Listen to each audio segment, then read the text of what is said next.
तो बहुत ही ज़्यादा ध्यान रखने की ज़रूरत होती है। जो स्त्री पराये पुरुषों को, जो पुरुष पराई स्त्रियों को विवस्त्र देखते हैं, ये ग्रंथ कहता है उनके संपूर्ण पुण्य क्षीण हो जाते हैं। इसलिए हमारे ग्रंथ क्या कहते हैं, सुनिए, जीवन के 6 काम ऐसे हैं जो बिना कपड़े के नहीं होते। स्नानम दानम तथा होमम शयनम गमनम भुजम। स्नान करते समय देह के ऊपर वस्त्र होना चाहिए। आप मानेंगे नहीं, फिर भी मैं बोले देता हूं, नारी के लिए कहा गया कि जब स्नान करे तो पूरा शरीर उसका ढका हुआ होना चाहिए। पुरुषों के लिए कहा गया है कि कमर के नीचे तो वस्त्र होना ही चाहिए। जो बेवस्त्र होकर कपड़े उतार करके जो नहाते हैं वो अपने सब पुण्यों को छीन कर लेते हैं। तो प्रमाणित बात है, ये मेरी तरफ से नहीं। कोई स्नानम नहाते समय, ये नहीं कि बाथरूम में हमें कौन देख रहा है। प्रकृति के 14 तत्व हमें देखते रहते हैं। आकाश हमें देखता है, धरती हमें देखती है, जल का देवता हमें देखता है, दिशाएं हमें देखती हैं, स्वयं हमारा धर्म हमें देखता है, और खुद हम भी तो अपने आप को देखते हैं। इसलिए गलती कभी भी मत करना जिंदगी में कि बेवस्त्र होकर के कभी स्नान ना करना। नारी कहीं सार्वजनिक जगह पर नदी नहाने को गई है, वो कोई कल्पवास में है या किसी पर्व में स्नान करने को गई है, तो पूरे शरीर के ऊपर वस्त्र होना चाहिए, तब ही वो स्नान करे। हमने तो यहाँ तक पढ़ा है, आगे आप सुनेंगे भगवान शिव पुराण शंकर जी की कथा में, मैया स्नान करने के लिए जा रही थी तो अचानक भगवान महादेव आ गए थे, और शंकर जी जैसे ही आए तो मैया लज्जित हो गई। उसने ओढ़नी बहुत जल्दी से, उसको इतनी लाज लगी थी, तो उसकी एक सखी थी जिसका नाम था जया। उसने कहा, भोलेनाथ के पास में इतने गढ़ हैं, बहन एक तुम्हारे पास भी होना चाहिए। तभी तो गणेश जी को प्रकट उसी समय तो किया गया था। ग्रंथ कहता है कि स्नान के समय पर नारी पति के सामने भी विवस्त्र नहीं हो सकती। हमारी संस्कृति में स्नान को एक बहुत बड़ी आराधना माना गया है। ये कौन समझाए, मानते नहीं है कैसे। हाँ? स्नान करते समय, नहाते समय आपके पुण्य बढ़ेंगे, आपके पुण्य बढ़ेंगे। आप वस्त्रों के सहित आप स्नान करें, कपड़ों के साथ, क्योंकि मर्यादा है। नारी को बताया गया, कुछ नहीं तो सूर्य की किरणें तो देख रही हैं, सूर्य देवता देख रहे हैं। नारी स्नान करती है, पूरी देह के ऊपर परिधान होता है, पूरे शरीर के ऊपर वस्त्र होता है, क्योंकि देह के ऊपर पहना हुआ कपड़ा, और जिसको रात को आप पहन के सोए, वो कफन से भी ज्यादा पवित्र है, कफन से भी ज्यादा। उसको शरीर के ऊपर, नहीं तो बहुत बार उतार करके फिर उसी को पहनते रहते हैं, उतारते रहते हैं, पहनते रहते हैं, उतारते रहते हैं, पहनते रहते हैं।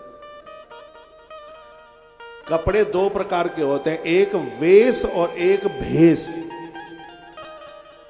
जो घर में जो रोज आप पहनते हैं वो वेश, और कहीं शादी शुदियों में जाते हैं वो है भेष। जैसे गाड़ियां आती हैं तो जो का असली मॉडल है वो वेश मॉडल होता है, और बाद में उसका वेश बनाया जाता है, उसमें कुछ चीजें उसमें लगाई जाती हैं। आप घर भी बनाते हैं तो पहले उसका वेश, और वो वेश नहीं होगा ठीक तो भेष टिकेगा नहीं, ध्यान रख लेना। हाँ, यदि वेश नहीं है, छत नहीं है, वो पीओपी फ्लोरिंग पर आपने, छत पर आपने की है, आपने फर्श लगाया है, तो आप ऐसे ही उसको लटका देंगे, वो टिकने वाला नहीं है, वो टपकेगा नीचे। यानी भेष के लिए वेश का मजबूत होना बहुत ज्यादा जरूरी है।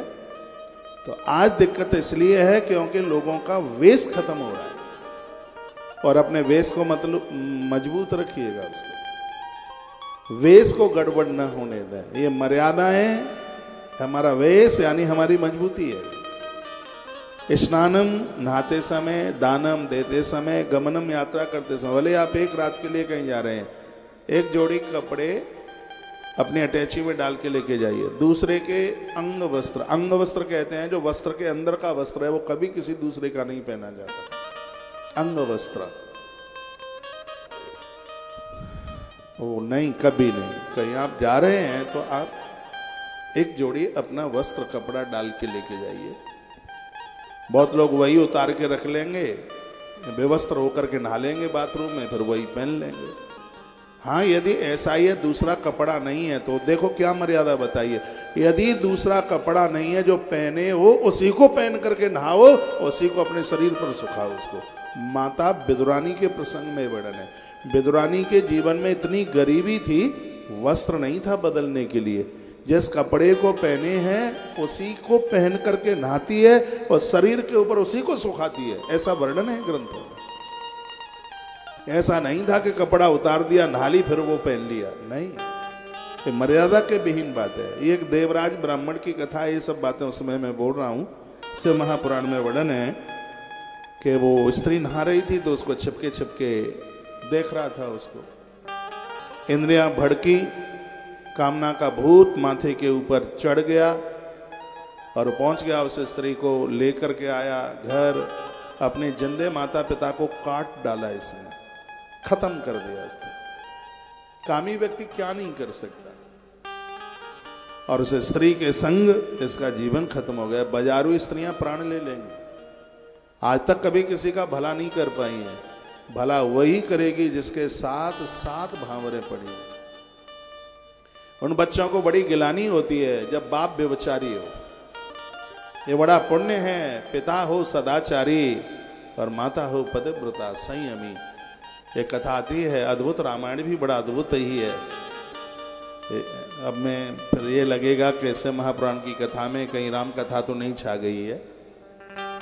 एक राम यज्ञ होने को जा रहा है, जैसे यहाँ अतिरुद्र महायज्ञ है, ऐसे ही एक राम यज्ञ, श्री राम यज्ञ मैनपुरी की धरती पर, जिसमें रामायण की 10,400 चौपाइयों के साथ 9 दिन में पूरी आहुति यज्ञ में डाली जाएगी और रामायण की कथा होगी।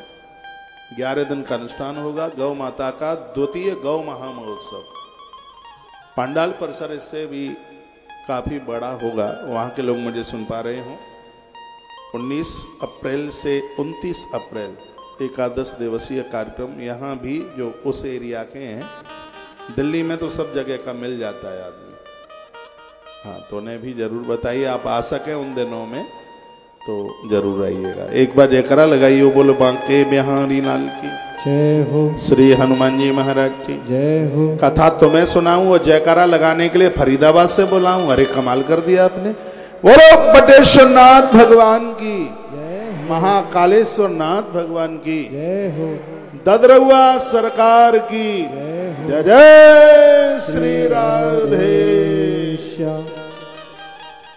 एक पात्रे सदा भोक्तित सवैश्यो ब्राह्मणा अधम। बहुत ध्यान से सुनिएगा। पुण्य सब क्षीण हो गए थे, उस वैश्या के संग भोजन करता है। क्या लिखा है? एक पात्रे सदा भोक्तित, एक ही पात्र में। ग्रंथ कहते हैं पति पत्नी में कितना भी प्रेम हो, लेकिन एक पात्र में बैठ करके नहीं खाना चाहिए। ये श्रीमान लोग तो मानते ही नहीं है। घरवाली को बताते हैं कि हम तुम्हें कितना प्रेम करते हैं, उसका तो पेट तभी भरेगा जब घरवाली के संग ही बैठ के खाएगा। और सार्वजनिक जगह पर भी नहीं चूकता है। कुछ बातें हैं बड़ी अद्भुत हैं। जिन पात्रों में, मत्स्य पुराण में वर्णन है, जिस पात्रों में भोजन बनाया जाता है उन पात्रों में कभी भोजन नहीं किया जाता। लेकिन फुहरिया बहनों के लिए क्या बताऊं, है? जिस कुकर में बनाती हैं उसी में खाने को बैठ जाती हैं, जिस कढ़ाई में बनाती हैं उसी में खाने को बैठ जाती हैं। मैंने कहा जी ये क्या कर रही हो तुम? ये कढ़ाई में खाया जाता है? थाली में? का थाली मांजनी पड़ेगी। 100 आलसी मरे तब एक एक जिंदी भाई। इससे घर की बरकत रुक जाती है। बिल्कुल ठीक नहीं है। रसोई में बैठ के भोजन नहीं किया जाता।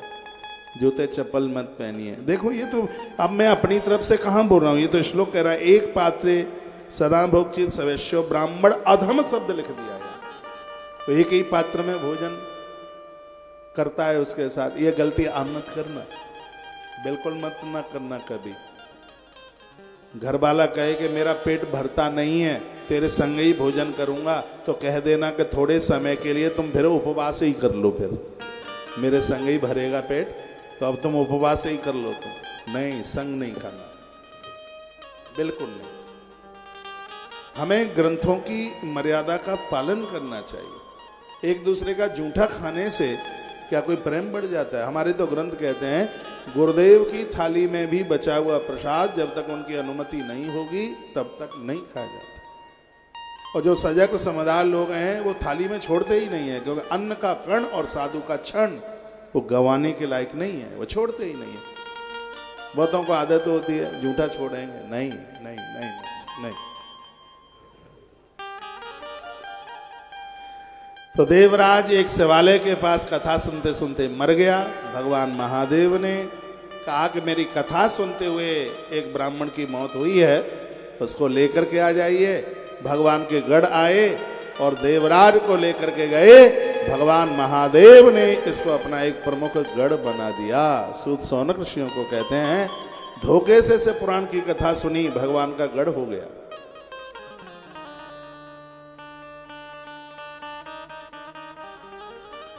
और जो भाव से भगवान महादेव की शिव पुराण की कथा सुनते हैं, भगवान उनको अपने हृदय में वास दे देते हैं। ऐसी अद्भुत कथा इस ग्रंथ की महिमा में गाई गई है। सौनक्षियों ने कहा महात्मा सूर्य को, हे गुरुदेव, आपने बड़ा आनंद कर दिया। जो कथा आपने देवराज की सुनाई, ऐसी ही और कोई कथा हो प्रमाण में तो हम सुनना चाहते हैं, वो कथा आप हमें सुना दीजिए। शणु सौनक वक्ष्यामि त्वदग्गे ग्रहमप्युता तस्तम से भक्ता नाम अग्रणी वेद वित्तम। आप बहुत होशियार हैं, आप बहुत बड़े विद्वान हैं। जीवन में विद्वान लोग मिल जाएं, सजग समझदार जगे हुए लोग मिल जाएं, तो उनका सानिध्य कभी छोड़िए मत। जीवन में 4 चीजों से जुड़ के रहना। एक, कोई न कोई ग्रंथ, कोई भी हो, ग्रंथों को पढ़ने की आदत डालिए। ग्रंथ जीवन की गांठ खोल देते हैं। जीवन में कोई न कोई इष्ट स्वीकार करना, और बड़े भाव के साथ। जो भी कोई आपको अच्छा लगे, बढ़िया लगे, इष्ट के प्रति पूरी श्रद्धा रखिए। सब देवताओं का आदर कीजिए, लेकिन इष्ट को एक विशेष रूप से स्वीकार कीजिए। महादेव, हनुमान जी, राम जी, कन्हैया जी, गणेश जी, मैया जी, ये भूत प्रेतों को छोड़कर अपने सनातनी देवताओं में जिसे आप स्वीकार करें, उसे आप हृदय से स्वीकार कर लीजिएगा, क्योंकि जीवन में इष्ट का होना जरूरी है। और जब इष्ट के प्रति प्रेम होता है तो दूसरे मंदिर में भी जब आप दर्शन करते हैं तो वो भी प्रतिमा इष्ट के रूप में बदल जाती है। गोस्वामी तुलसीदास जी पहली बार जब वृंदावन में आए, कन्हैया के मंदिर में मत्था टेका तो कन्हैया राम बन करके प्रकट हो गए। वो मंदिर आज भी वृंदावन में कृष्ण भय रघुनाथ, उस मंदिर के ऊपर लिखा है कृष्ण भय रघुनाथ, कित मुरली कित चंद्रका कित गोपिन को बास, और अपने जन के कार्य श्री कृष्ण भय रघुनाथ। भगवान श्री कृष्ण बाबा तुलसी के लिए कृष्ण में से राम बन गए।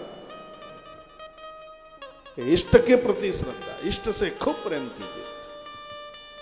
मुझे मेरे जीवन में ग्रंथ ने, आपको भी ग्रंथ ने दिया, मुझे इन ग्रंथों के प्रति मेरा बड़ा लगाव है। आप विश्वास करें, जिस कमरिया में मैं सोता हूं, अभी मेरी कमरिया में आग लग गई कुछ दिनों पहले, बोरी बिस्तरा सब जल गया। कुछ हमने ऊपर से डाल दिया, लो अग्नि देवता लो, और ले लो, और लो, और लो, लो और लो, और लो। लेकिन ये सुनकर के आप हैरान होंगे, मैं पुरी से लौटा था, मेरी अटैची में जो भी कपड़ा लत्ता जो था, चलो ठीक है, 2012 की 11 की थी धोतियां, सब स्वाहाकार हो गई। 2 अटैचियों में रखी, दोनों में से एक भी नहीं बची। और आनंद की बात यह है कि किताब 10 कुंटल होंगी उस कमरिया में, एक भी किताब नहीं जली, एक भी किताब नहीं जली। इन सब चीजों से ईश्वर के प्रति, और कपड़ा तो इसलिए जल गया क्योंकि जरूरत से ज्यादा था, मुझे 2 की ही जरूरत है, 2 की जगह पर 20 होंगी तो जलनी चाहिए। हाँ, 2 की जगह पर 20 हो। 2-4 बाहर के सोफे पर पड़ी थी कमरिया के बाहर, वो जिंदी बनी रही, सो पहन के आपको सुना रहा हूं। जल गया सब, मैंने नहीं खरीदा कोई भी, काई को खरीदूं, बदन ढकने के लिए पड़ी हैं 2-4, ठीक है, तो ईश्वर ने उसको जला दिया। लेकिन जिसकी जरूरत थी वो सब ग्रंथ, किसी में भी अग्नि की चिंगारी नहीं पड़ी। ग्रंथ के प्रति पूरी श्रद्धा रखिए। आग कैसे लग गई, वो तार अब पता नहीं आपस में मिल गया, क्या हो गया। और आनंद की बात मैं आपको बताऊं, जिस समय उस कमरिया में आग लगी उस समय में महाकाल और बटेश्वर नाथ का कंप्यूटर पर चित्र बनवा रहा था, स्मृति चिन्ह जो आज यहां से आपको दिए जाएंगे। और सत्य वही है जो मैं यहां से बोल रहा हूं। यदि थोड़ी देर तक पता ना होता तो पता नहीं वो बाहर तक चल करके आ गए। उस दिन बच्चों ने सबने उसको बुझा बुझू दिया। बहुत ज्यादा हमला तो बहुत बड़ा था, लेकिन अग्नि देवता ने बड़ी कृपा कर दी तो सब सुरक्षित था। ग्रंथ के प्रति हमारी बड़ी नुकसान तो कुछ नहीं होता, क्योंकि मैं तो अग्नि देवता को रोज आहुति डालता हूँ, यज्ञ में रोज हवन करता हूँ, तो ऐसा तो कुछ नहीं होता। आप सबको मैं प्रार्थना पूर्वक कहना चाहूंगा, आप राम रक्षा स्तोत्र या सुंदरकांड जो भी आप कुछ करते हैं, हनुमान चालीसा मोबाइल पर नहीं, उस ग्रंथ के ऊपर कीजिए। ग्रंथ पर आज सब कुछ मोबाइल पर ही पढ़ा जाता है, उसको ग्रंथ, उसको किताब के ऊपर। जीवन में ग्रंथ चाहिए, जीवन में मंत्र चाहिए, जीवन में भगवंत चाहिए और जिंदगी में संत चाहिए। कल श्याम सुंदर पारासर जी कितनी बढ़िया बात बोल करके आ गए।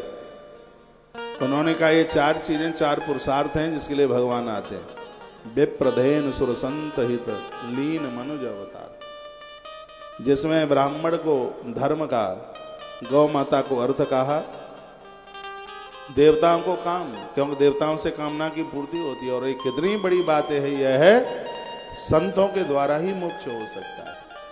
महापुरुषों के बिना तो मोक्ष की कल्पना नहीं की जा सकती। तो इसलिए जीवन में एक गुरु की आवश्यकता है, जिंदगी में एक गुरु चाहिए। आइए 2 पंक्तियां भगवान को समर्पित, गुरुदेव महाराज को। मैं आप सबके गुरुजनों को वंदन प्रणाम करता हूं, जिनकी कृपा से आप शिव कथा में विराजित हैं, वो गुरु कृपा से ही बैठे हैं। उनकी कृपा के बिना सत्संग की कल्पना भी नहीं की जा सकती। एक प्रेम की गंगा बहती है, गुरुदेव आपके चरणों में फल मिलता है सब तीर्थों का, अरे ध्यान तुम्हारे चरण।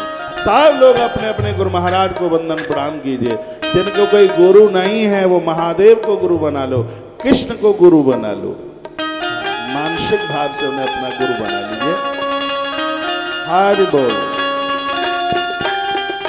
दोनों हाथ एक प्रेम की गंगा बहती है, गुरुदेव आपके चरणों में।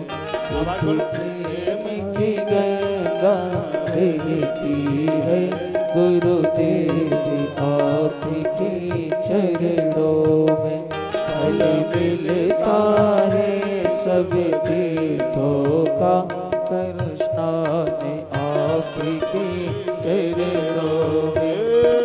प्रेम की गंगा बहती है, गुरुदेव आपके चरणों में। गुरुदेव आपके चरणों में, गुरुदेव आपके चरणों में। गुरुदेव आपके चरणों में, गुरुदेव आपके चरणों में। एक प्रेम की गंगा बहती है, गुरुदेव आपके चरणों में। जय हो।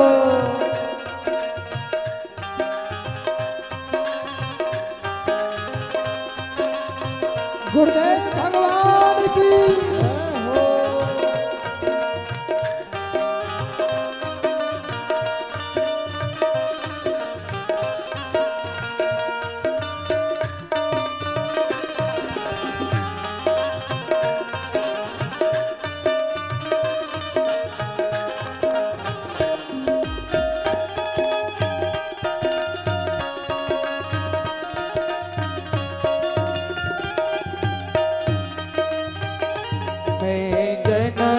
जन्म एक बार दोनों हाथ। भटका हूँ अभी शरण तुम्हारी आया हो।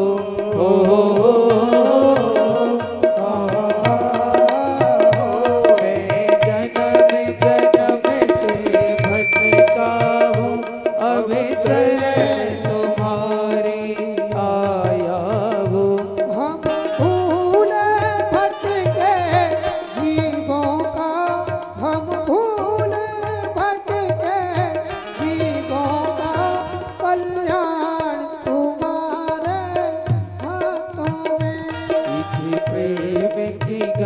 बेटी है, गुरुदेव आपके चरणों में, गुरुदेव आपके चरणों में, गुरुदेव आपके चरणों में, गुरुदेव आपके चरणों में, गुरुदेव आपके चरणों में।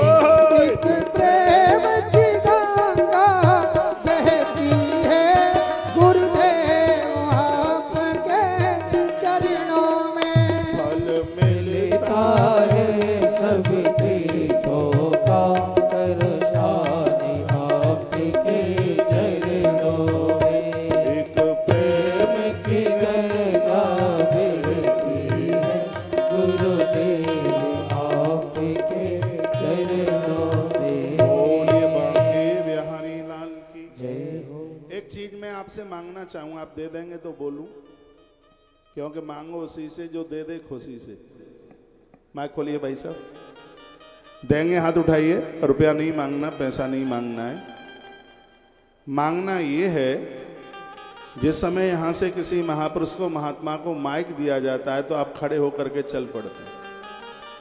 आने वाले आगंतुक संत को भी अच्छा नहीं लगता, फिर वो कहते हैं कि आपने अपने श्रोताओं को यही पाठ सिखाया है क्या?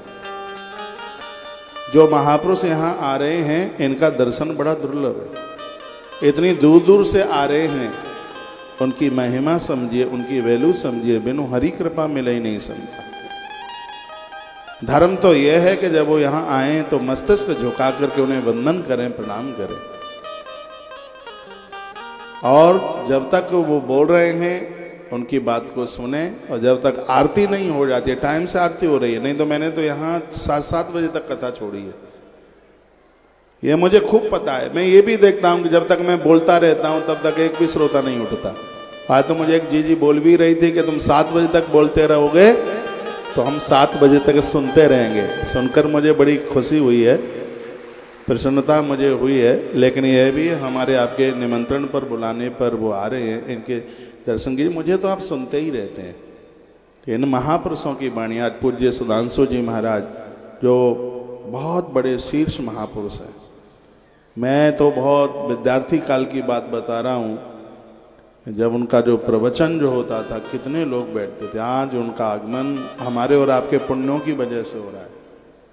जब तक वो यहाँ बोलते रहेंगे एक भी श्रोता खड़ा नहीं होगा। उसके बाद में फिर मैं बोलूँगा, आज ओमकार की बात कहूँगा। ओम नमः शिवाय किसको जपना चाहिए, किसको नहीं जपना चाहिए, क्या मंत्र के आगे ओम लगा सकते हैं, लगाते हैं या नहीं लगाते हैं, लगाने का क्या मतलब है, ना लगाने का क्या मतलब है, सब बातें आज की कथा में। लेकिन किसी महापुरुष को माइक देने के बाद में तो आप ऐसे जाते हैं जैसे ततैया का छत्ता बिखर गया है, ततैया काट गई है, ऐसे जाते हैं आप। और ये मैं पहली बार देख रहा हूँ, पूर्व की कथाओं में मैंने कभी देखा नहीं। पहले भी तो लोग आते थे, नेता लोग आते थे, साधु महात्मा लोग आते ही थे, फिर पहले तो आप ऐसे नहीं जाते थे। तो ये मैं नया सा कुछ देख रहा हूँ, तो बिल्कुल भी नहीं। और आरती 5:30 हो या 6 हो, जब तक बोलते रहे तब तक आप बिल्कुल बैठिए। घर के कामों से आप फ्री होके आते हैं, मुझे पता है, सबको जिमा जुमू के आते हैं, जिम के आते हैं, तो थोड़ी सी शालीनता के साथ आज तो थोड़ा भक्तों को भी ऊपर बुलाया जाएगा जो गौ माता के लिए सेव कर रहे हैं। पूरा का पूरा आयोजन गौवंश के लिए। आप में जो अक्षयवृत्ति के मेंबर बैठे हैं तो इधर का पोर्शन है वो इधर आकर के बैठ जाएंगे। इधर भी कुर्सियां खाली हैं, खाली कुर्सी मत दिखाइए, इधर भी आकर के वहाँ आकर के आप बैठ जाएंगे। आपके 21,000 रुपये का सहयोग करके 1.25 सेर भूसा पर डे गौ माता के पेट में जाता है। हम और आप धरती पर ना रहें तब भी ये सेवा गौ माता की होती ही रहेगी। एक बार उन भक्तों के तालियां बजाइए जो इस देश में गौ माता के गौ अक्षयवृत्ति सेवा के साथ जुड़े। यहाँ से आज स्मृति चिन्ह जिसमें एक ही तस्वीर में भगवान महाकाल और भगवान बटेश्वर नाथ, इनको अपने घर के मंदिर पर लगाइए।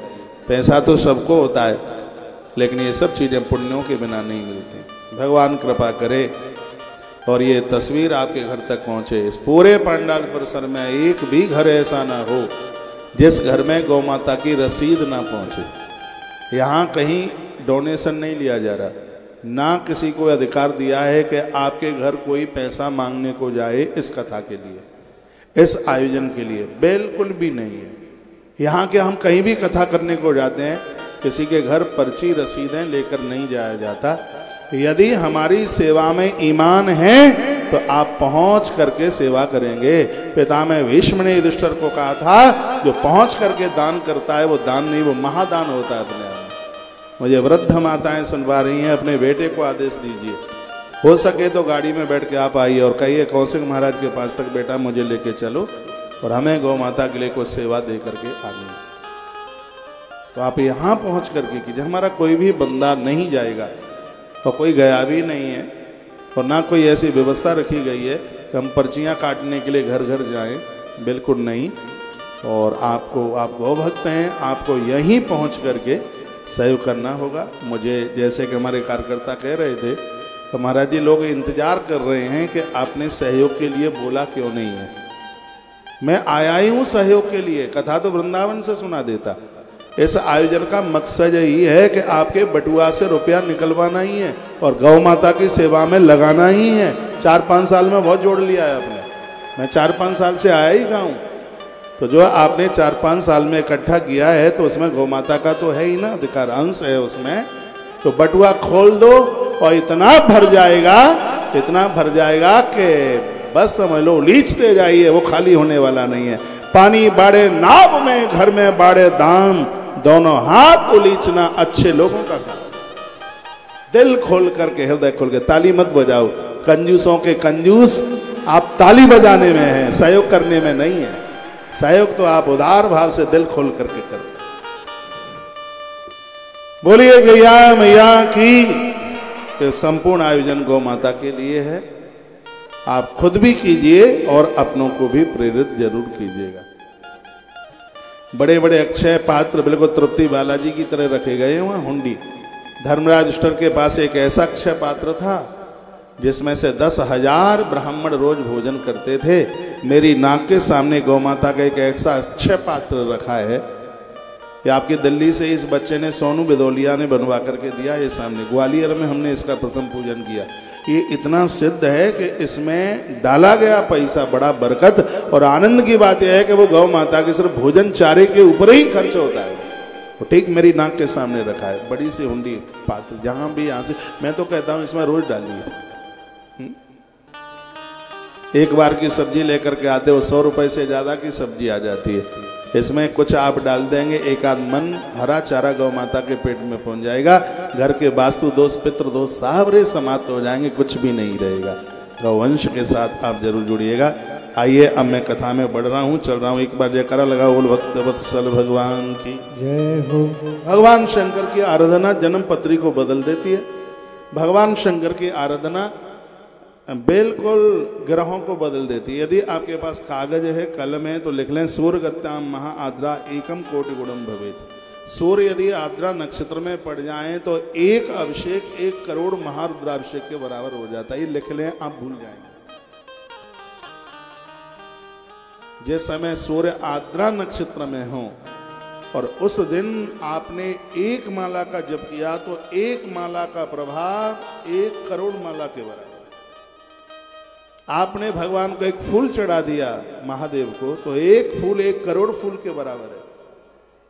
आपने 1 महारुद्राभिषेक किया। महारुद्राभिषेक की बड़ी महिमा, शंकर की पूजा में सबसे बड़ी महिमा महारुद्राभिषेक। ओहो अद्भुत महिमा, आज सुनेंगे उसकी महिमा व्याख्यान। तो कहा गया सूर्यगत्याम महा आद्रा एकम कोटि गुणम भवेत। आद्रा नक्षत्र में सूर्य देवता हो और उस समय आपने जो भी बंधन पूजा पाठ किया है वो सीधा का सीधा 1 करोड़ गुना के बराबर होता है। यदि गलत बोल रहा हूं तो मेरी बात कोई काट के बताए। जहां से मैं निवेदन कर रहा हूं, विद्येश्वर संहिता अध्याय नंबर 10 और श्लोक नंबर 34-34, इसमें यह वर्णन किया गया है कि आद्रा नक्षत्र में सूर्य हों उस समय भगवान शिव के लिए जो भी साधना पूजा पाठ अभिषेक महारुद्राभिषेक आप सुनते हैं, करते हैं, तो उसका फल सीधा 1 करोड़ गुना हो जाता है। ऐसा वर्णन है। आप गुरु दीक्षा से दीक्षित हैं तो माला के ऊपर मंत्र का जप करें। तो करमाला और माला दोनों में बड़ा अंतर है।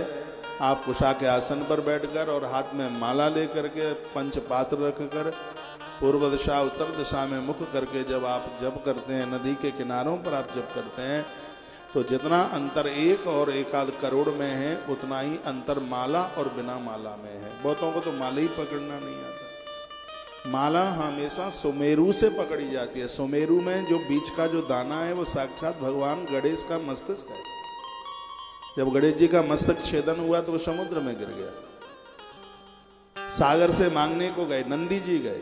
समुद्र शंकर से दुश्मनी रखता है क्योंकि महादेव विष पी गए, जहर पी गए थे भगवान महादेव। और वो सोचता है कि समुद्र यदि महादेव विष न पीते होते तो मेरे रत्न नहीं जाते। तो भगवान महादेव से वो दुश्मनी समझता है। स्वयं भगवान महादेव ने अपने पुत्र का मस्तिष्क मांगा, उसने दिया नहीं। तो भगवान ने कहा कि तू मत दे, मेरे पुत्र का जो मस्तिष्क है बाबा जियों की जपने वाली माला का वो सुमेरु बन जाएगा। तो वही मस्तिष्क माला में सुमेरु बन गया है। जब आप माला पकड़ते हैं, माला के ऊपर थोड़ा पानी डाला जाता है, 1 चम्मच जल डाला जाता है। क्यों डाला जाता है? क्योंकि गणेश जल तत्व के देवता हैं। जिस समय माला के सुमेरु पर थोड़ा पानी डाल देते हैं, समझ लो उसी समय आपने गणेश का अभिषेक कर दिया, गणेश जी की पूजा कर दी। और आपको मालूम है कि पूजा में सबसे पहले गणेश पूजे जाते हैं। और जब माला को आप सुमेरु से पकड़ते हैं तो उसी समय भगवान गणेश जी को बंधन हो जाता है, प्रणाम हो जाता है। ऐसा करके देखिए, यदि जप करते समय नींद आ जाए तो चुनौती है इस बात की। नहीं तो आप माला पकड़ते हैं कि खर्राटे भरते हैं, हाल ही सोते हैं। तुम कहीं होते हो, माला कहीं होती है। आप उस पर पानी डालिए, थोड़ा जल डालिए उसमें, और फिर आप जप कीजिए। कितना मन लगता है जप करने। पंचपात्र, माला, आसन, ये सब चीजें घर में होनी चाहिए। कपूर, सुपारी, लवंग, इलायची और जनेऊ, ये चीजें ऐसी हैं जो घर में वास्तु दोष को नहीं रहने देती। हम जैसा कोई आदमी आपके घर आ जाए, हम रोज हवन करते हैं, आपसे कपूर मांग लिया। जिन घरों में कपूर जलता है उनके घर में गूंगे बहरे बच्चे पैदा नहीं होते, ऐसा हमारे ग्रंथों में देखा है। सबसे ज्यादा से पुराण में इन बातों का वर्णन किया गया। दुश्मन परास्त हो जाता है महादेव को काली मिर्च चढ़ाने से, लेकिन वो मिट्टी के पार्थिव शिवलिंग पूजा में चढ़ाया जाता है। ये तो सब बातें लिखी हैं इसमें। उस दिन मिश्रा जी मुझे बोल रहे थे, प्रदीप मिश्रा जी, कहा महाराज जी, वो हाँ समीर भाई ने बोला था कि हमने गुरुजी ने काली मिर्च की बात कही तो लोग बड़ा विरोध कर रहे थे। लेकिन कुछ दिनों के बाद में देखा कि आपकी एक वीडियो आ गई और आपने कहा था कि महादेव की पार्थिव पूजा में काली मिर्च चढ़ा दो, दुश्मन परास्त हो जाएगा। मैंने कहा बिल्कुल हो जाएगा, ये तो लिखा है, ग्रंथ में लिखा है। बोलिए श्री हनुमंत बलवंत महाराज की जय हो। जय जय श्री राधेश्याम। दर्शनम तु प्रभाते च प्रात संगम कालयो। सुबह जब आप जागे तो भगवान का दर्शन करके अपने जीवन का, अपने दिन का आरंभ करें। इससे अपराध समाप्त होंगे और पुण्यों की वृद्धि होगी। दर्शनम तु प्रभाते च प्रात संगम कालयो। सुबह और संध्या का समय, संध्या के लिए, भगवत अर्चन के लिए, वंदन के लिए सब घरों में रात्रि को दिए जलाया करें। घी के दिए जलाइए। दिया आयुष बढ़ाता है, दिया घर में समृद्धि बढ़ाता है, कर्म साक्षी देगा। बच्चों का जन्मदिन मनाते हो तो मोमबत्ती नहीं, घी के दिए जलाइए। इससे बच्चों का विवेक बढ़ेगा, ज्ञान बढ़ता है दिए से, दीपक से। किसी माँ ने मुझे बोला था, कहा कि बेटा पढ़ने में कमजोर है, कुछ इसको याद ही नहीं होता। मैंने कहा कि शंकर की पिंडी पर जहाँ जल गिरता है, पानी गिरता है, उस साइड में इससे संध्या काल में एक दिया जलवा करके रखिएगा, आनंद हो जाएगा। पढ़ने में मन लगे। ऐसा नहीं है कि किताब पढ़ने की जरूरत न पड़े, तो फिर तो सब दिए जला के रख देंगे। बच्चे कोटा क्यों जाएंगे पढ़ने के लिए? पढ़ने में मन लगेगा। बहुत इसमें ऐसे उपाय कि ये करोगे तो धन बहुत आ जाएगा। तो इस भरोसे मत बैठे रहना कि ये करोगे तो धन बहुत ज्यादा आ जाएगा। इसमें लिखा है कि बेलपत्र महादेव पर चढ़ाओगे तो नोट संभाल नहीं पाओगे। तो सब कल से शंकर के मंदिर में बेलपत्र ही चढ़ाना शुरू कर देंगे। उसमें लिखा है कि तीनों पत्तियों पर श्री लिखो और शंकर जी के ऊपर चढ़ाओ, गोरोचन से श्री लिखो, लिखा है इसमें, गोरोचन से श्री लिखो और चढ़ा दो महादेव के ऊपर, धन के अडंबार लग जाएंगे। तो फिर तो सब मार्केटें बंद हो जाएंगी, नया बाजार बंद हो जाएगा, खान मार्केट बंद हो जाएगी, और ये कौन सी है ये बगल में भागीरथ पैलेस, सब बंद। फिर तो जरूरत ही क्या, दुकान जाने की जरूरत क्या है, फिर तो पैसा बरस ही जाएगा। तो इस भरोसे में मत रहना कि बेलपत्र चढ़ाने से नोट बहुत आ जाएंगे। हाँ, ये भरोसा मैं दिलवाऊंगा, महादेव के ऊपर बेलपत्र चढ़ाने से कारोबार के कपाट खुल जाएंगे, रास्ते मिल जाएंगे, बरकत हो जाएगी। मेहनत तो आपको ही करनी होगी। बाहर आप तप रहे, थोड़ा थोड़ा आगे आ जाइए, पांडाल जब पूरा भर जाए पीछे तक तो फिर बीच की गैलरी में भी बैठ जाना। फिर अभी नहीं, जब कहीं जगह ना मिले बैठने के लिए, क्योंकि बाहर धूप ज्यादा है, तो थोड़ा थोड़ा भी आगे आप आ जाइए। बहुत आनंद हो रहा है। तो कितनी सुंदर बात कही गई है, सुबह शाम भगवत दर्शन कीजिए, भगवान को दिया जलाइए, इससे घर के दोष समाप्त हो जाते हैं। प्रदोष व्यापिनी चैव परियुक्ता प्रशस्यते। भगवान महादेव की पूजा प्रदोष काल में बहुत ज़्यादा प्रभावी होती है। इसलिए तो यहाँ पर महारुद्राभिषेक प्रदोष काल में चुनाव किया है, समय का 7 बजे से लेकर 9 बजे तक। 7 बजे से 9 बजे तक अभिषेक है, 9 बजे से लेकर के 10 बजे तक आपसे मिलूंगा, 10 बजे से लेकर के 11:30 बजे तक सोऊंगा, 11:30 बजे से लेकर के 12 बजे तक नहाऊंगा, और 12 बजे से लेकर के 3 बजे तक यज्ञशाला में बैठ करके हवन करूंगा।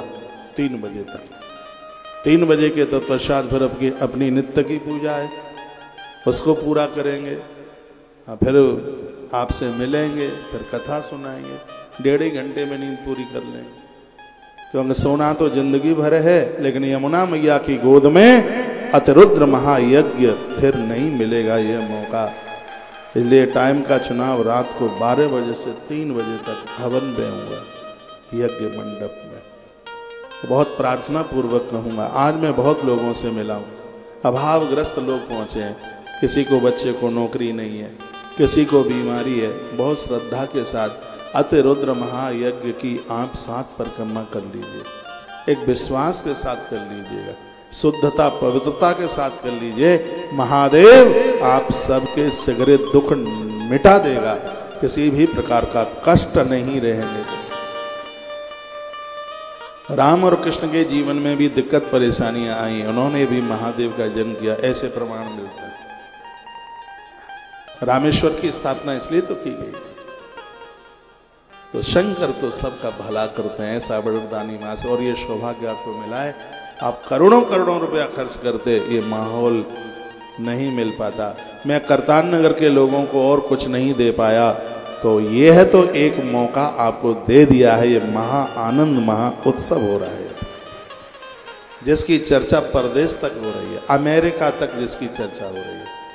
इतना अद्भुत आयोजन, यहाँ जगह जगह पर होल्डिंग्स लगी हुई हैं जिसमें महिमा लिखी है। यहाँ एक होल्डिंग लगी है इस गेट के पीछे, आज मैंने सबको देखा है, तो उस पर महारुद्राभिषेक की महिमा लिखी है। आपको टाइम मिले तो इधर पढ़ लेना बाद में, कथा के बाद में।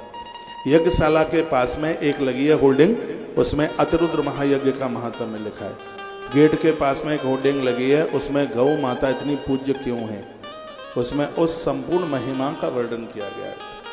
ये जो चीजें हैं, यजन यज्ञ साक्षात इस कलकाल में एक समृद्धि का बहुत बड़ा स्रोत है। यज्ञ से तुम जो चाहोगे वह प्राप्त हो जाएगा। भगवान भी यज्ञ से प्रकट हुए, यजन से। अमृत मैं है यज्ञ, अमृत रूप है यज्ञ, ये समझ, साक्षात अमृत में है यजन।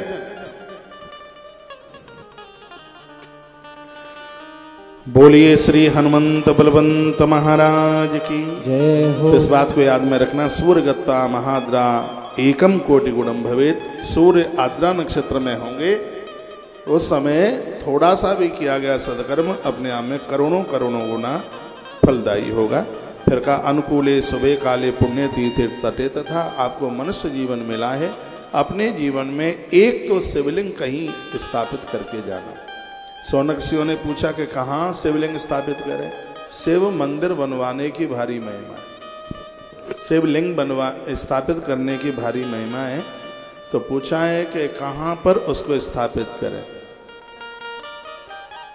श्री राधे शिवलिंग कहां पर उसको स्थापित करें? कहा अनुकूले शुभे काले पुण्य तीर्थे तटे तथा, जहां अनुकूल पड़े लोगों के लिए, लोगों को आने जाने में कहीं कोई दिक्कत ना हो, ऐसी जगह पर शुभ समय में पुण्य क्षेत्रों में तीर्थ क्षेत्रों में मंदिरों की स्थापना की जाए। शिवलिंग की स्थापना। शिवलिंग का कितना बड़ा कह दिया, घर में आप शिवलिंग स्थापित करते हैं तो कम से कम एक अंगूठे के बराबर, ये प्रमाण मिलता है, अंगुष्ठ मात्र अंगूठे के बराबर। मंदिरों में आप शिवलिंग स्थापित करते हैं तो कम से कम 12 अंगुल का शिवलिंग होना ही चाहिए। शिवलिंग जितना बड़ा होगा उसका पुण्य भी उतना ज्यादा है, और रुद्राक्ष जितना छोटा होगा उसका प्रभाव उतना ही ज्यादा है। बहुत ध्यान से सुनिए, शिवलिंग जितना बड़ा होगा तो उसका ज्यादा प्रभाव है, और रुद्राक्ष का दाना जितना ज्यादा छोटा होगा उसका उतना ज्यादा प्रभाव है। इसलिए तो यहाँ परिसर में एक बहुत बड़े 18.25 फीट के शिवलिंग है, नंदी जी के ठीक सामने है। आपने दर्शन किया होगा, मैं रोज उनका पूजन करता हूँ। रात्रि का महारुद्राभिषेक उन्हीं के सानिध्य में हो रहा है। समय मिले 12 ज्योतिर्लिंगों का दर्शन करना। ठीक नाक के सामने भगवान बटेश्वरनाथ और सालासर बालाजी दोनों बैठे हुए हैं। इधर गणेश जी हैं, उसके फिर आगे चलते हैं तो फिर सोमनाथ है, और इधर श्री कार्तिकेय जी महाराज हैं। हम लोग नित्य उनको वंदन प्रणाम कर रहे हैं। वहाँ देखना हर मंदिर में 4-4 ब्राह्मण बैठे हैं, 4 या 5-5 बैठे हैं, और वो महामृत्युंजय देवता का जप हो रहा है। जो भी जजमान लोग हैं उनके निमित्त महामृत्युंजय, शुक्रवार को महामृत्युंजय मंत्र घोर गरीबी का नाश कर देता है, घोर गरीबी का, घोर कंगाली को समाप्त कर देता है। शुक्रवार का महामृत्युंजय जप इतना प्रभावी है। सोमवार इष्ट दर्शन करा देगा। शिव की पूजा सोमवार को इष्ट दर्शन करा देगी, मंगलवार को आपका मकान बना देगी। आपकी प्रॉपर्टी के ऊपर किसी ने जो कब्जा, आपकी भूमि है, आपकी जमीन है, को मंगल भूमि पुत्र है, वो स्थान आपका हो जाएगा। आप किराए के भवन में मकान में रहते हैं, मंगलवार को महादेव की पूजा बहुत प्रभावी है। जन्मपत्री में मंगलिक दोष है, उसको भी मंगलवार की शिव पूजा उसको समाप्त कर देती है। बुधवार को भगवान शिव की पूजा करते हैं। राजनीति क्षेत्र में बहुत आगे है। मुझे आज किसी ने पूछा है कि भगवान शंकर को भांग का भोग लगा सकते हैं क्या? कभी नहीं, बिल्कुल नहीं। भोलेनाथ ने जीवन में एक ही बार भांग पी, एक ही बार बस, भांग और धतूरा। भांग चढ़ाई जाती है। अब मैं ये भी बता दूं आपको क्यों एक बार, क्योंकि जब सागर का मंथन हुआ तो उसमें से विष बहुत निकला था, वो जहर निकला, तो शंकर बाबा ने विष पिया। विष को उतारने के लिए भांग को एक औषधि के रूप में लिया गया, एक औषधि के रूप में, जहर को उतारने के लिए। वो आयुर्वेद में भी एक औषधि की तरह है, वो तो एक औषधि की तरह उसको लिया गया। लेकिन क्या तब से लेकर के आज तक लोग नशेड़ी बन गए। दे भांग, महादेव पिए या ना पिए, लेकिन ये भांग जरूर पी लेंगे उसके माध्यम से। ये बिल्कुल गलत है, बिल्कुल भी नहीं। भांग शंकर को चढ़ाई जाती है। वैदिक मंत्रों में चढ़ाना और पीना दोनों में अंतर है भाई। चढ़ाई जाती है। भांग को संस्कृत में विजया कहते हैं। जब कोई नेता राजनीतिक क्षेत्र में इलेक्शन जीतता है तो वो भांग चढ़ाता है महादेव को। गौरव भाई, हाँ, जब वो दूसरे देश को जीता जाता है, दुश्मन को जीता जाता है, तब महादेव को भांग पिलाई नहीं जाती, महादेव को भांग चढ़ाई जाती है। चढ़ाई जाती है। जो चीज चढ़ाने की है उसको पिलाने में लगे। भाई ये कोई बात है? ये आप जवानों को नशेड़ी करे देते हो। शिवरात्रि के समय पर दे भांगा, तो भी खैर है। ये नहीं कहते कि शंकर ने धतूरा खाया तो हम भी खा ले, ये भी बड़ी खैर है, नहीं तो राम नाम सत्य ही हो जाए।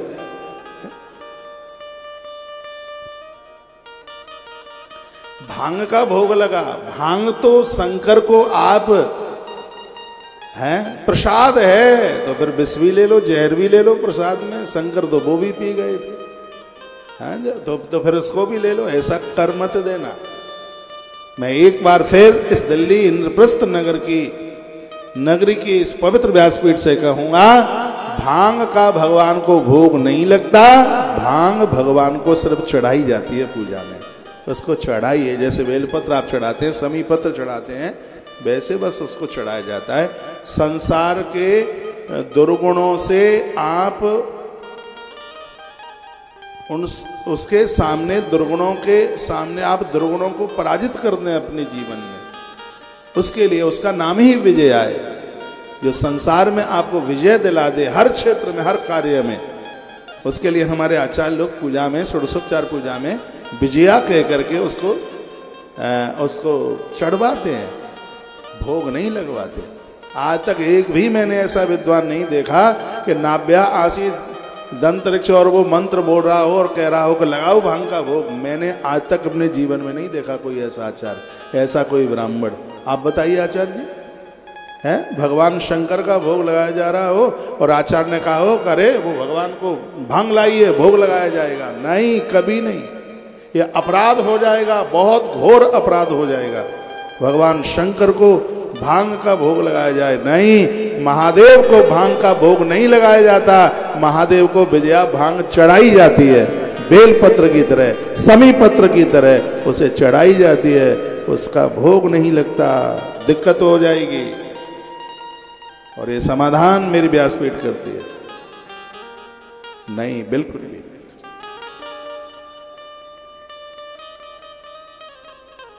अब वहां जाते हैं लोग, उज्जैन में जाते हैं, उज्जैन में जो वहां शराब उसको पिलाई नहीं जा रही है, उसको चढ़ाई जा रही है। लेकिन इनके दिमाग में ऐसा बैठा है कि भैरव शराब पीता है तो हम भी पी लें। ओ दुनिया भर का शराबी खेलता है। मैंने विरोध किया है वहां। लोग कहते हैं कि जो भैरव को शराब नहीं पिलाएगा वो उज्जैन में प्रवेश नहीं कर सकता। मैंने आज तक भैरव को शराब नहीं पिलाई, हर वर्ष जाता हूं उज्जैन। इस कार्यक्रम का भी न्योता देने को गया था उज्जैन, उनका दर्शन भी किया भैरव बाबा का। भैरव बाबा कोतवाल हैं वहां के, और उनकी कृपा से बड़ी एंट्री मिलती है उज्जैन में। कभी उनको आज तक कभी शराब पिलाई नहीं।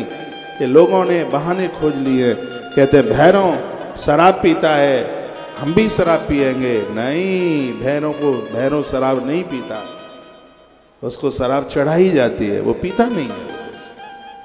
चढ़ाने में और पीने में तो अंतर है। महादेव को विजया भांग चढ़ाई जाती है, महादेव को भांग पिलाई नहीं जाती। समझ में आ रहा है?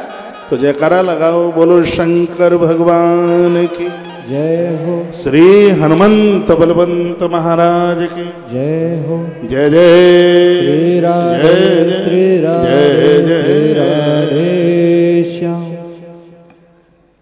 लोगों को बड़ा अच्छा समझ में आ रहा है। लोग थैंक यू, धन्यवाद लिख करके भेज रहे हैं इस बात को सुन करके।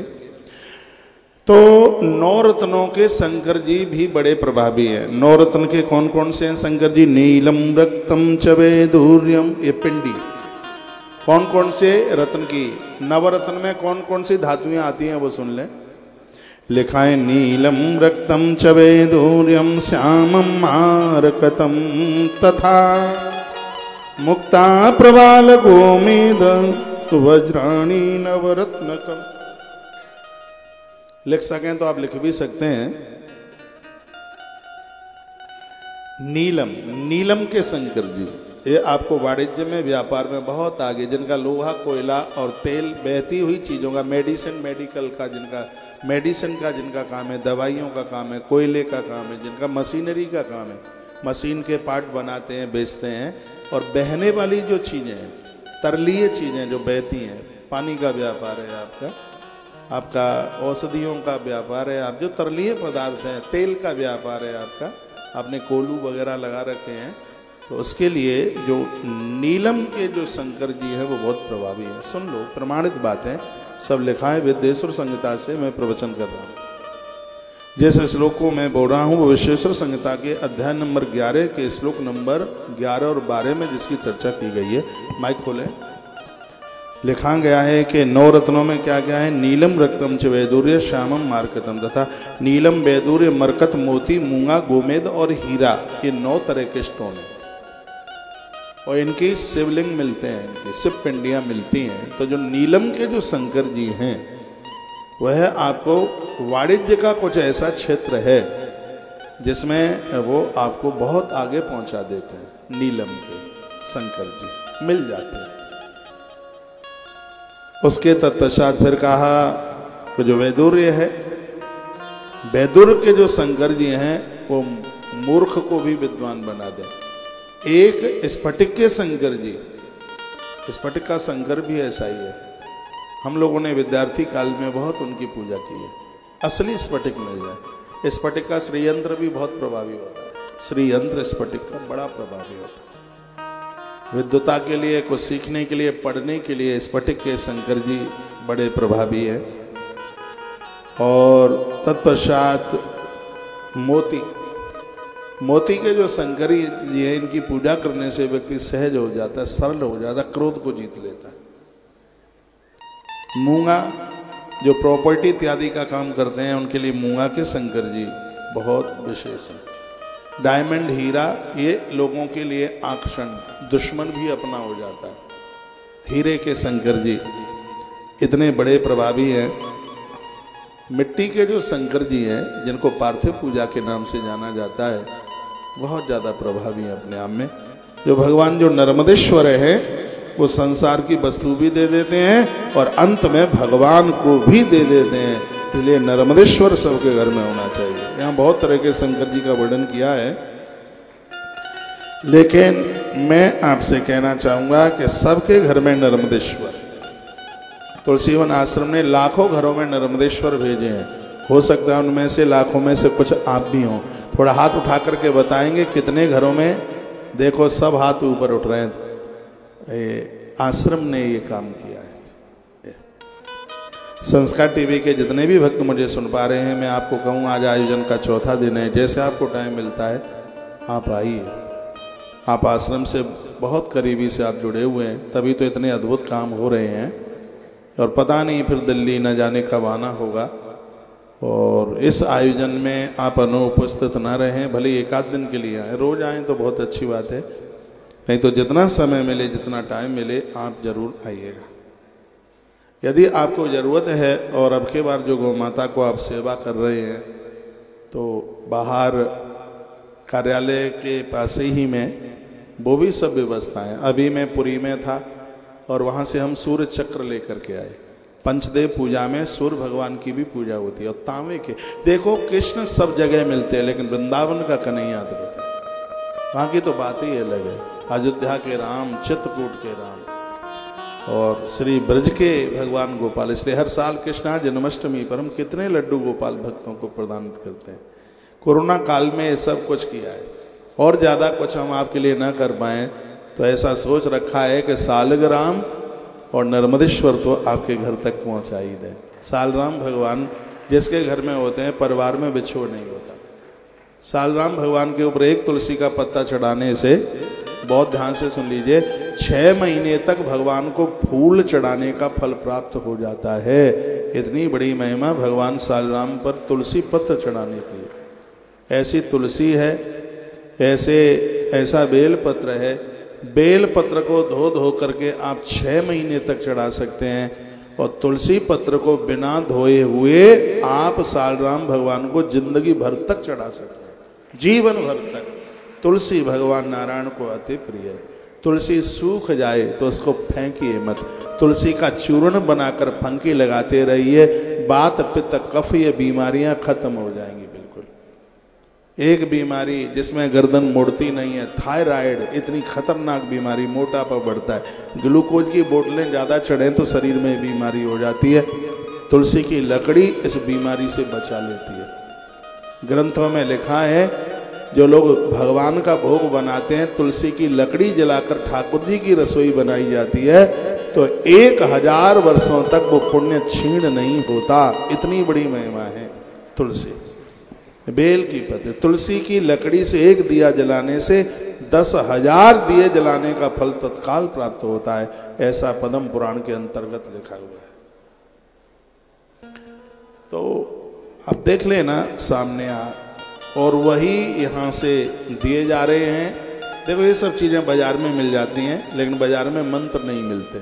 हम हर साल उज्जैन जाते हैं, इस साल भी लगभग 21,000 महाअभिषेक हुए थे उज्जैन में, पूरा महीना हम रहे। 21,000 अभिषेक किसे कहते हैं? इतना अभिषेक हर साल, फिर पूरे साल भर भक्तों को वो नर्मदेश्वर देते रहते हैं।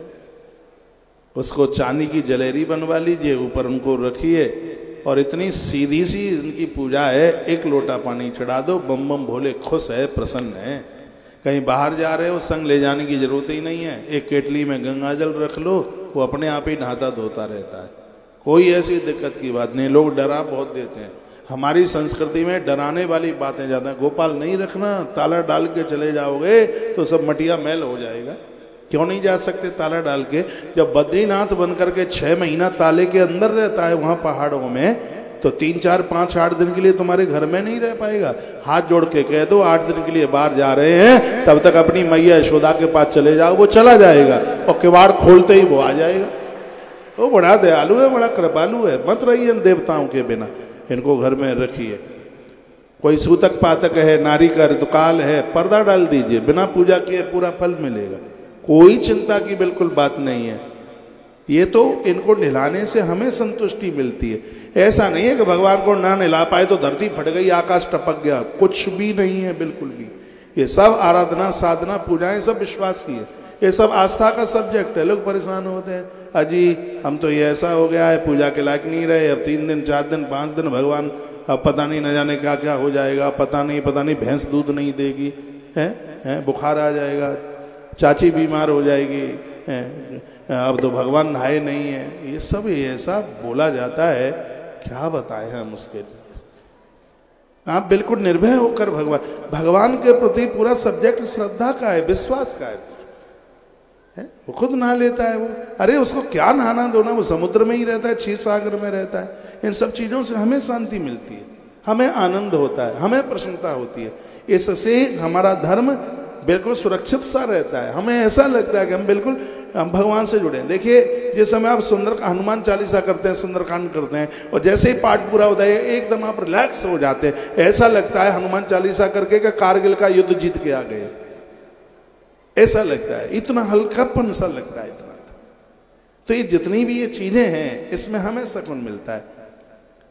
उसको तो तुम नहला दो तो वैसा ही है, ना नहला तो वैसा ही, वो हमारी आस्था का सब्जेक्ट है। तो लोगों ने अब भगवान को घर में रखना बंद कर दिया। बहुतों को तो टोकरियों में ले लेकर के फिर घूमते हैं। हाँ क्या कर रहे हैं? क्या वो बोल दिया है ना पंडित जी ने, पुजारी जी ने कह दिया है कि घर में तुम लड्डू गोपाल को ताला डाल के चले गए ना, तो बस सब कुछ बचेगा ही नहीं, सब कुछ खत्म हो जाएगा। हाँ, तो इसलिए संगे ही लेके जा रहे हैं, चाहे जो जैसा आदमी छू ले। पकोड़ा खा रहे हैं तो वो पकोड़े वाले की वो ठेली पर ही रख दिए हैं गोपाल जी, देखा ये तो मैंने। मिक्की भड़बड़ा रही हैं बगल के नाले वाली, खूब भगवान के गलगुआ को पोत रही हैं सामग्री ला ला करके, उसमें आपको खुशी है। अरे भैया मेरी जीजियो, काय के इस सब में पड़े हुए हैं आप जा रहे हैं, आराम से यात्रा करके आइए। अब दर्शन में तो मन लग नहीं रहा है, कहीं भगवान की बांसुरी न टपक जाए, ध्यान तो उधर है कभी। और किसी के तो भगवान ही छूट जाते हैं, उसी में रिक्शे में ही धरे रह जाते हैं, फिर रोती है कि ठाकुर जी छूट गए, रिक्शे में छूट गए, अब क्या करें, मैं तो मर जाऊंगी। मैंने कहा अच्छा मर जाओगे तो जी मर के दिखाओ। आराम से उनको घर बैठा करके जाइए, उन्हें आराम से दर्शन करके आइए। और ठाकुर जी तो सब घर का मालिक है। ताला डाल भी दोगे, उसको जहां जाना होगा, गोकुल जाए, नंदगाम जाए, बरसाना जाए, तुम ताला डाल दोगे तो भी बरसाने पहुंच जाएगा। कंस के ताले पड़े रहे और पहुंच गया वो नंदगाम, पहुंच गया गोकुल, उसके ऊपर क्या फर्क पड़ेगा भाई? ऐसा नहीं है कि हमने ताला डाल दिया तो उसको कैद कर लिया। अब बद्रीनाथ के मंदिर में 6 महीना ताला डाला गया, तो फिर पूजा कौन कर रहा है वहां? तो और ये महिमा है वहां की। 6 महीने पहले जो पोशाक पहनाई गई है वो उतरी हुई होती है और दूसरी पोशाक पहने हुए होते हैं। 6 महीने पहले कनस्तर घी के रख दिए जाते हैं और 6 महीने के बाद ताला खुलता है, दिया जलता हुआ होता है, कनस्तर में 1 ग्राम घी नहीं रहता। बद्रीनाथ भगवान के मंदिर में तो ऐसा नहीं है कि आपने बाहर से ताला डाल दिया कि वो कैद हो गया। अरे भैया हो अड़ियाम में है तो मैयाम, छोटे से छोटा बड़े से बड़ा है वो, उसको कौन कैद कर पाएगा, वो स्वतंत्र है। और नारद जी ने तो कहा था परम स्वतंत्र न सिर पर कोई, तुम तो परम स्वतंत्र हो, भगवान तो परम स्वतंत्र है वो। तो ऐसा तो मन में सोचना ही नहीं। बहुत बहनें ऑफिस जाती हैं, उनका मन है हम भी गोपाल जी को पूजें, लेकिन उनके मन में ऐसा भय भर दिया है, उन्हें इतना डरा दिया है कि तू ऑफिस जाएगी तो गोपाल को कैसे बंद करके तू जाएगी। मैं तो कहूँगा आप डाल देंगे ताला, गोपाल जी एक रूप से होंगे तुम्हारे घर में और दूसरे रूप से वो ऑफिस के लिए तुम्हारे संग संग चल रहे होंगे। मध्य प्रदेश में एक जगह है मुरैना, यदि वहाँ के यहाँ लोग बैठे हों तो वहाँ एक बाबा हुए लोचन दास बाबा, बहुत अद्भुत बाबा। वो फौज में थे, मिलिट्री में थे, उस समय उनकी ड्यूटी ग्वालियर में थी। वो हनुमान जी के बहुत बड़े भगत थे। वो बजरंगी किसी न किसी रूप में जगत कल्याण के लिए वो आते ही रहते हैं। तो वो सुंदरकांड का पाठ रोज करते थे। एक दिन वो पाठ करते करते इतने लेट हो गए कि वो समय से नहीं पहुंच पाए, तो वो अपनी कुटिया का ताला डाल करके, हनुमान जी तो कुटिया में ही थे अंदर, तो ताला डाल करके और वो गए अपनी ऑफिस के लिए, गए अपनी ड्यूटी के लिए, ताला डाला बाहर से और हनुमान जी निकल गए। फिर ताला डाल दिया और हनुमान जी निकले, इनको जाने में देर हो रही थी और हनुमान जी बाबा लोचन दास बन करके सिग्नेचर करके आ गए, टाइम पर सिग्नेचर कर दिया, हस्ताक्षर कर दिया। और जब वो बाबा वहां पहुंचे, जिस समय मिलिट्री में थे वो, उन्होंने अपने साहब को कहा कि क्या बताएं, आज पाठ में ज़्यादा देरी हो गई और मैं समय से नहीं आ पाया, कल से मैं ध्यान रखूंगा। साहब ने कहा ऐसा क्यों कि आप बोल रहे हैं, आपने टाइम से, आप समय से आए और देखो ये तुमने सिग्नेचर किया। जैसे ही सिग्नेचर किया तो उसी समय आंख में आंसू आ गए और समझ गए कि ये तो हस्ताक्षर हनुमान जी ने किए।